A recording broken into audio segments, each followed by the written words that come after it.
우리가 성경 일독을 위해서 오늘 함께 읽어나갈 성경 본문은 민수기 10장부터 12장까지 말씀입니다. 이제 민수기 10장에 오면 본격적으로 광야의 행렬이 시작됩니다. 10장 11절부터 보시면 민수기 10장 11절부터 13절에 이렇게 나옵니다. 제2년 둘째 달 그달 20일에 증거궤가 보관된 그 성막에서 비로소 구름이 걷혔다. 이스라엘 자손은 시내 광야를 떠나서 구름이 바란 광야에 머물 때까지 여러 곳을 거쳐 행군을 계속하였다. 이것은 주님께서 모세를 시켜 지시하신 명령을 따라서 한 첫 번째 행군이었다라고 나오고 있습니다. 항상 진 가운데에 증거궤가 보관된 하나님의 성막이 있었습니다. 그 성막의 중심에는 하나님 말씀이 담긴 언약궤가 있었습니다.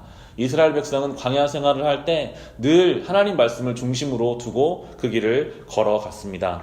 하나님이요, 사랑하는 하나님 백성들을 광야길을 걷게 하시더라고요. 그냥 그곳에 여기서 살자 이것을 말씀하시는 것이 아니라 광야길을 걸으라고, 대신 말씀을 중심으로 해서 광야 같은 길을 걸어가라고 밀어내고 계십니다. 때로 우리의 삶이 그렇습니다. 우리가 여기서 예배를 드리지만, 말씀을 받았지만 현실로 또 나가게 하세요. 우리의 가정으로, 우리의 일상으로. 거기에 가면 광야같이 느껴질 때가 있어요. 나는 믿음이 있지만 믿음이 없는 사람들 틈에 살아야 할 때가 있고 아무것도 공급받지 못하게 느낄 때가 있습니다. 근데 하나님이 자꾸만 믿음의 백성들을 그렇게 광야로 인도하시더라고요.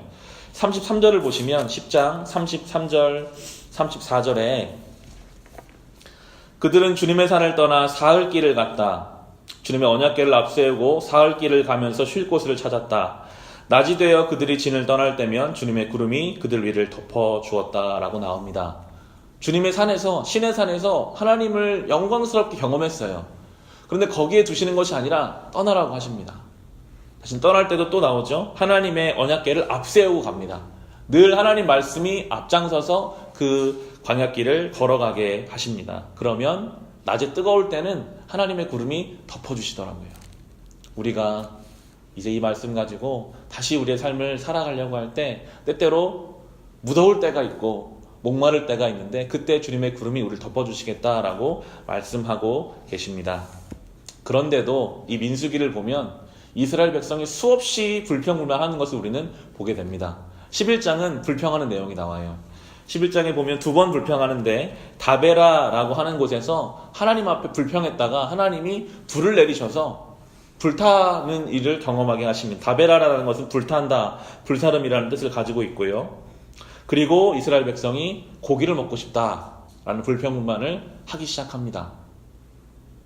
저 이집트 땅에 있을 때는 고기를 잘 먹고 살았는데 여기서는 만나밖에 못 먹습니다 라고 불평을 해요. 그런데 이 불평이 퍼져나가는 과정을 보면 처음에는 일부의 소수 사람들이 불평을 했습니다. 이 불평이 점점 이스라엘 공동체로 퍼져가게 나오는데 11장 4절을 보시면 이렇게 나옵니다. 11장 4절에 이스라엘 자손 가운데 섞여 살던 무리들이 먹을 것 때문에 탐욕을 품으니 이스라엘 자손들도 또다시 울며 불평하였다. 누가 우리에게 고기를 먹여줄까? 이스라엘 자손 중에는 잡족이라고 하는 섞여 사는 무리들이 같이 있었어요. 출애굽을 할 때 같이 나왔습니다. 그런데 이 소수의 사람들이 먼저 불평불만하기 시작했어요. 고기 먹고 싶다. 왜 우리는 고기가 없는가? 그러자 이 불평불만하는 마음들이 점점 그 60만 이스라엘 백성들에게 흘러가기 시작합니다. 그럼 불평불만하는 일들이요, 처음에는 작게 시작하다가 그게 공동체로 흘러가기 시작합니다. 우리의 가정도 그렇고 우리의 교회도 그렇습니다. 깨어 있어야 돼요. 한 명이 하는 불평불만, 한 명이 하는 그 하나님 앞에 감사하지 못하는 마음들이 점점 퍼져나가서 나중에는 모세까지 흔들어요.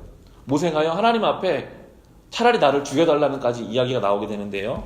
11장 13절 14절 보시면 이 불평불만을 모세까지 흔들게 되는 이야기를 모세가 하나님께 합니다. 13, 14절에 백성은 저를 보고 울면서 우리가 먹을 수 있는 고기를 달라 하고 외치는데 이 모든 백성에게 줄 고기를 제가 어디서 구할 수 있습니까?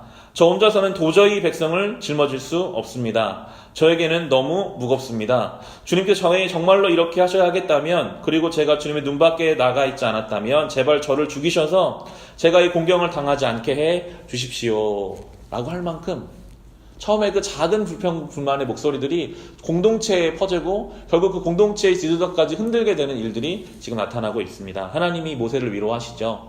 23절에 보시면 주님께서 모세에게 대답하셨다. 나의 손이 짧아지기라도 하였느냐.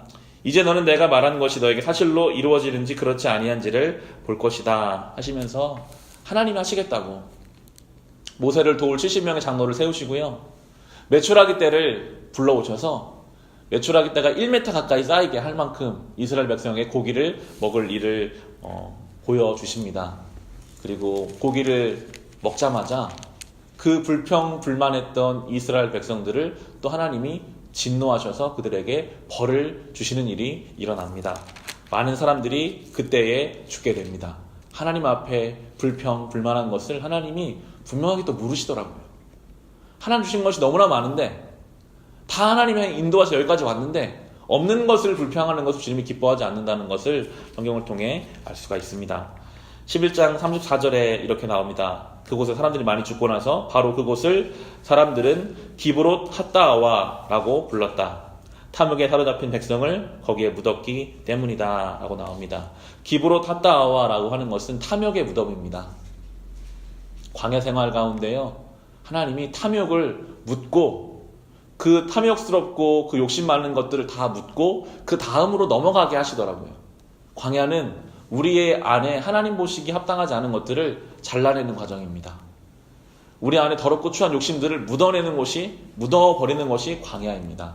그 기브롯 핫다아와를 지나서 하나님 원하시는 곳으로 향하게 되는 것입니다.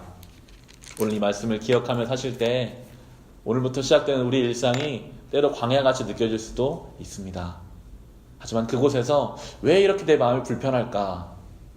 왜 이렇게 가정에서 일상에서 내 마음이 무거울까? 한번 우리를 잘 돌아보셔야 합니다. 혹시 내 안에 하나님이 이제 묻어버리기 원하시는데 욕심은 없는가? 혹시 하나님 말씀 중심으로 내가 살지 못하고 있지는 않은가? 이 광야 같은 세상 속에서 우리가 그렇게 우리를 돌아보며 이 길을 걸어갈 때 점점 거룩한 주님 백성으로 가나안 땅에 가까워지는 사람으로 그렇게 살아가게 되실 줄을 믿습니다. 오늘도 이 은혜 가운데 승리하며 사시기를 주님의 이름으로 축원합니다. 기도하겠습니다.